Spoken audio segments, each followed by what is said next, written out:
Hey, I'd like to welcome you to another episode of Mission Matters. My name is Adam Torres, and if you'd like to apply to be a guest in the show, just head on over to missionmatters.com and click on Be Our Guest to apply. All right, so today my guest is Gautam Bhardwaj, and he is the co-founder over at Universal Pensions Singapore, and this interview is part of our Middle East and Africa Summit conference coverage, where we bring you the best of those that attended and participated in the MEA Summit over in Abu Dhabi that the Milken Institute hosted. And my guest again is Gautam. Gautam, welcome. Many thanks, Adam. It's such a privilege to be here with you this evening. And I must start by wishing you and your family an absolutely wonderful and a happy new year. Yes, Uh, Happy New Year's, the first interview of the new year. So I'm excited to get in here and to learn more about Universal Pension, of course, and what you're doing there. And even I see the term co-founder, so to understand what gave you the idea for this. But before we do that, I do want to talk a little bit about the MEA Summit, so the Middle East and Africa Summit over in Abu Dhabi. So how was it for you? Have you been to a Milken event in the past? Give me some of the background, please. well, actually, I mean, to be very honest, this was the first time we Oh, know about congratulations. Milken. Welcome, Yeah. welcome. And, to be very honest, I don't think we were prepared. So there is a person called Jeremy Collar from Collar Capital in the UK. Mm. So Jeremy very kindly made the introduction to both Mike Milken and Britton Robinson at the Institute. And my co-founder and I both visited Abu Dhabi, and I mean, we really didn't know what to expect, and frankly, we were blown away. I Yeah. think the convening power of the institute is just absolutely amazing. Its ability to bring in, capital policymakers, practitioners, and thinkers from across the world into the same room. I mean, to be very honest, I mean, what we felt was that if we are serious about improving the lives of everyday people on the work that we do on, let's say, financial resilience and pension inclusion across Africa, Asia, and Latin America, I mean, I think this kind of collaboration is indispensable. And I think we were very grateful that Milken and Britain very kindly extended the invite and Jeremy did the introduction. Yeah. So we're really looking forward to staying engaged with the Institute. So I know you mentioned this is your first time, and I'm always curious when somebody, comes for the first time. What was different about this than maybe some of the other conferences you've been to in the past? And I'm always curious on like what that first experience was like. That's a great question. So I think was the quality of the participation. I mean, the kind of Yeah. people who came. To be very honest, it is practically impossible to have met even a fraction of them in our lifetime. And, Yeah. to Yeah. get an opportunity where they're all sort of aggregated in the same room. And Hmm. that was fantastic. And I think the second was, I think, the Institute's ability to sort of direct and focus attention on issues that really matter and, get people from different walks of life to see how they can contribute, how they can collaborate, how they can chip in, and what the power of the impact of this collaboration could be, I think was very, very impressive indeed. And Yeah. and I love the fact that they threw in very nice. There were social events as well, so which gave us Hmm. a chance to have less structured and more impromptu conversations with very interesting people there. Yeah, I totally agree with this one. Let's get a little bit into Universal Pensions Singapore. So first off, I see the term co-founder. How'd you get the idea for this? Where'd this come from? Well, I mean, I've been doing pensions now for close to 30 years. Hmm. And we actually, about in 1998, is when somebody in the government of India approached us and said that, we are a ministry focusing on elderly populations. And we seem to be running out of budgets because somehow the number of elderly who are seriously destitute seems to be increasing quite rapidly. And can you help us to understand what is happening? And can you help us to maybe create a fund or whatever?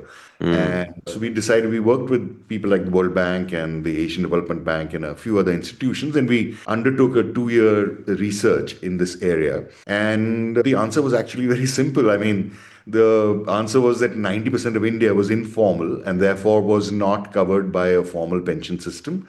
Mm. And only 10% of the workers were covered. And we started working with the government then to say, okay, instead of finding money to pay for the elderly once they are old and destitute, is there something more that we can do? Can we do something proactively to prevent old age poverty rather than, battling with it at the back end. And that's how we designed a new pension program for India, which was launched in 2004 for civil servants and 2010 for informal workers. And today, I think we have about 100 million people in the program and roughly $200 billion of assets under management. Can you define informal worker? I want to assume our audience knows what that means and like the difference between the two. Well, informal workers are self-employed. I mean, they're Mm-hmm. not salaried. So this could Mm-hmm. be, say, Amina in Kenya or Radha in India or Setia in Indonesia. And, Mm-hmm. these are people who may be running a small shop or they're farmers or maybe gig workers or Mm-hmm. working as domestic help, street vendors. So, I mean, these are people we see all around us in every developing economy.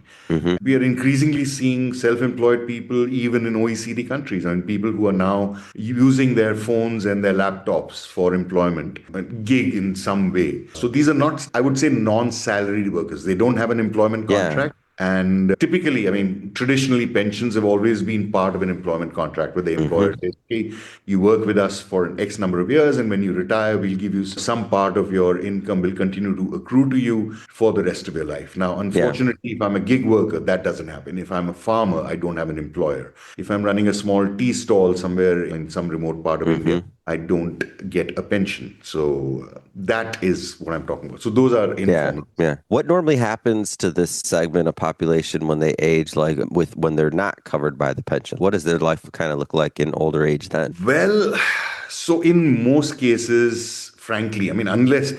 currently the way we look at this is that these are the options are really about one, I could depend on my children. Yeah. And that has been the traditional way, extended families and children taking care of the elderly, which Mm-hmm. has been the fallback for most developing economies. But unfortunately, now, with labor mobility and so on and so forth, people have Yeah. started moving away. And therefore, children are no longer really a very, I would say, a dependable old age poverty sort of a Yeah. mechanism. So, preventing old age poverty. So, the second is governments. Now, unfortunately, the problem again is that the size of the problem is so large. I mean, between Africa, Asia, and Latin America, there are about 2 billion people who are informal. Mm. And so the challenge is that, and by 2050, you'll end up with about 1.7 billion people out of Wow. these will be above the age of 60 and will not have any, let's say, income to support their expenses Mm. for the next 20, 25, 30 years. Mm. This is a huge challenge. And unfortunately, governments are just not. In India, let's say, the working age population, which is excluded from pensions, could be about 800 million people. Now, there's no Mm. way that the government can generate enough tax revenues to pay anything meaningful to this population when they're old. Yeah. So leaves us with only one option, which is to say, can we get Amina in Kenya or Radha in India when they are still around 20? Can we sort of motivate them and enable them to start setting aside a small part of their incomes for their future? Mm. And I think that's the only option. So it's really thrift and self-help Yeah. is the only, shall I say, sustainable solution to this problem of old age poverty, which is really facing us. Yeah, I think that's a good transition. Let's go further into universal pensions. So, how is universal pensions helping Asian and African nations? Like, tell me a little bit more on how that is one of the solutions. Well, so, okay, so before I do that, I think one important thing in this is that, which I think seems to always sort of get missed out, is that if we can do this at scale, if we can actually prompt even a fraction of the people who are currently excluded and not saving Mm-hmm. for old age, if we can encourage them to save even a small part of their incomes, the potential impact, not just socially, but economically is also huge, right? So, I mean, between Africa and Asia, for instance, you have about a billion informal workers. Now, even if a quarter of them start saving small amounts regularly, we can unlock trillions of dollars in new long-term domestic savings and Mm-hmm. therefore create one of the largest pools of patient domestic long-term capital for the developing world. And so what we find is that, contributions at an individual level may be very tiny, but at scale, they become frankly transformational. Yeah. And this then flows into building roads and infrastructure. It can help to improve the economy and you can stop relying on expensive external debt and so on and so forth and start more using domestic savings to build better infrastructure and for economic growth. Now, Sorry, and you were asking how. So go further into how the universal pension, like how that works, like specifically, and how that can alleviate the problem. Okay, so I think step one is we start by accepting reality rather than fighting it. People's incomes, the people we're talking about, their incomes are irregular. The Hmm. shocks that they face are very frequent and life is unpredictable. Okay, now people like you and I may use instruments for a variety of things. We may have some insurance to protect us against shocks. We will probably create a liquid buffer for, income smoothing and so on and so forth. And we'll have a pension, which is either a 401k kind of a, or an individual retirement account, Hmm. or it could be something that, like a social security that people in the US get or other places. The way we do it is that instead of asking people to sort of adapt to rigid pension systems, we help governments to build flexible digital micro pension marketplaces that Mm. sort of adapt to people's lives. So imagine an Amazon for pensions. Hmm. Okay, so what this means is that Amina or Radha, they can use any device to access a marketplace platform and to then buy a product from a regulator, somebody like a Fidelity Yep, or a yep. whatever, and they can start saving small amounts whenever they have a surplus. If they don't have any money at some point, they can skip contributions. They can move cities. They can change jobs. They can migrate. Mm. But their savings and their accounts continue to move with them. Mm. So, and the second thing is that we don't. So, at one level, what we do is and this is something that we find which is interesting, Adam, is that most countries today have very advanced, developing countries I'm talking about, Hmm. like Kenya or India, have very advanced digital public infrastructure and, digital financial inclusion infrastructure. So, people have national IDs, digital national IDs, people are using digital payments, so on and so forth already. So, what we do is we deploy a sort of a white label platform in a particular country. What this platform does is it uses APIs to integrate the existing ecosystem and then launch this marketplace platform. So, a country doesn't need to do anything from scratch. You don't have to build new infrastructure. What you're really doing is Yeah. you're using technology as glue to sort of integrate things that already exist and then enable savings, by people for their retirement.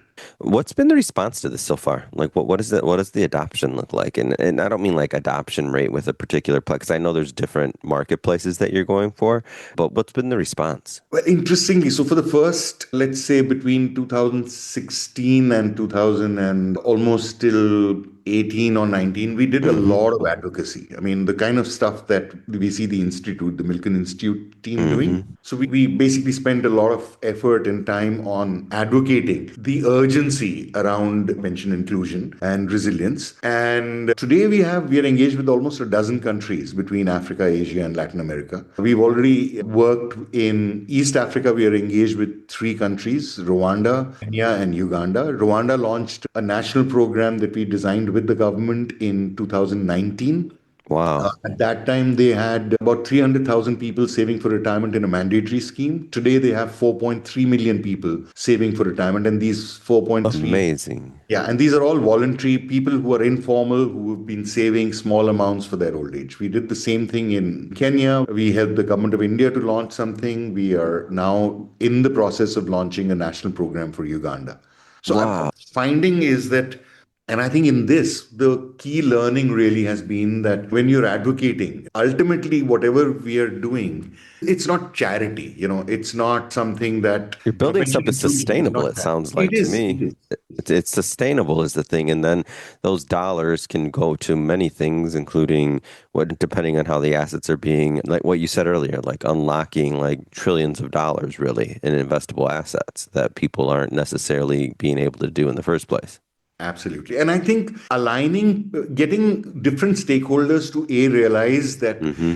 what is in it for them. So for governments, it's new long-term domestic savings, say a Fidelity or a Vanguard or a Prudential. It is really aggregating retail demand, so they don't have to go out and collect a dollar from a Hmm. gig worker. I mean, they're actually managing wholesale assets. And a lot of the hard work is on aggregation is being done using technology and, trusted field partners. So, and as far as individuals themselves are concerned, I think it takes time and effort to sort of motivate a 21-year-old to start thinking about age 60 or Hmm. 65. But I think working with well-meaning field level community-based organizations in Hmm. developing countries actually has helped to do the trick. Yeah, that's great.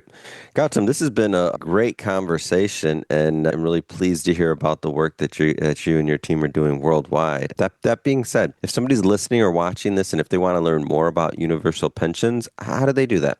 Well, I mean, so our URL is universalpensions.com. I'm Gautam at universalpensions.com. And please, if anybody wants to know a little more, they can visit our website or just reach out to me, or I'm also on LinkedIn and I'd love to engage. We do this with a lot of passion, but the thing is that I don't think any single actor can solve this problem. Yeah. But I think together, we can make living longer. Doesn't really, it should not mean living poorer. And I think that resilience is something that will require collaborative action. I think that's where people like Milken play such Mm. a vital role. And we would love to engage and partner with institutions who are thinking similarly. Amazing. And for everybody listening, just so you know, we'll definitely put some links to the website so that you can just click on it and head right on over. And speaking of the audience, if this is your first time with Mission Matters and you haven't done it yet, this is a daily show. Yes, you heard that right. Daily, each and every day, we're bringing you new content, new episodes, new interviews, and hopefully new inspiration to help you along the way in your journey as well. So hit that subscribe or follow button, and we'll see you next time. And Gautam, thank you so much for coming on. It's really been a pleasure. Thank you. It's a privilege. And thank you so much, Adam. Thanks for having me here.